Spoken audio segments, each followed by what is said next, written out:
अस्सलाम वालेकुम नाजरीन। पाकिस्तान और वेस्ट इंडीज के दरमियान जारी 3 वनडे मैचेस की सीरीज का तीसरा और आखिरी मार्का होने जा रहा है। शायकीन क्रिकेट बेसब्री से इस मुकाबले का इंतजार कर रहे हैं और हम आपको बताएंगे कि इस मैच की मुकम्मल तफसीलात, पाकिस्तान की मुमकिन प्लेइंग 11, जीत के इम्कानात और बारिश और वेदर सूरत हाल की वजह से मैच का शेड्यूल यानी मैच कब और किस वक्त शुरू होगा। लेकिन आगे बढ़ने से पहले अगर आपने अभी तक वीडियो को लाइक नहीं किया तो फौरन लाइक कर दें और अगर आप पहली बार हमारे चैनल पर आए हैं तो सब्सक्राइब के बटन को भी दबा दीजिए ताकि हर खबर सबसे पहले आप तक पहुंचती रहे। नाज़रीन, पाकिस्तान और वेस्ट इंडीज़ की टीमें 12 अगस्त को मैदान में उतरेंगी। ये मैच पाकिस्तानी वक्त के मुताबिक शाम 6:30 पर शुरू होगा और शायकीन एक सनसनीखेज मुकाबले की तवक्का कर रहे हैं। पाकिस्तान की मुमकिन प्लेइंग 11 में हैं अब्दुल्ला शफीक, उनके बाद नंबर 2 पर हैं साइम अयूब, नंबर 3 पर साबिक कप्तान बाबर आजम,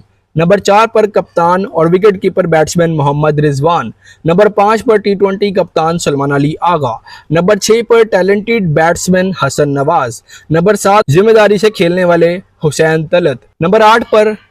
ऑलराउंडर मोहम्मद नवाज, नंबर 9 पर शाहीन शाह अफरीदी, नंबर 10 पर फास्ट बॉलर हसन अली और नंबर 11 पर स्पिनर इब्रार अहमद। नाजरीन, अगर जीत के इम्कानात की बात की जाए तो क्रिकेट माहिरीन के मुताबिक इस वक्त पाकिस्तान को फेवरेट करार दिया जा रहा है और ग्रीन शर्ट्स के पास तकरीबन 60% इम्कानात हैं ये मैच जीतने के, लेकिन मेज़बान वेस्ट इंडीज़ के इम्कानात 40% हैं और वेस्ट इंडीज़ अपने होम ग्राउंड पर किसी भी टीम के लिए किसी भी वक्त ख़तरनाक साबित हो सकता है। तो तैयार हो जाएं एक और शानदार मुकाबले के लिए और देखते हैं कि सीरीज़ का इख्तितामी मैच किसके नाम रहता है। नाज़रीन, मिलते हैं अगली वीडियो में, तब तक के लिए अल्लाह हाफिज़।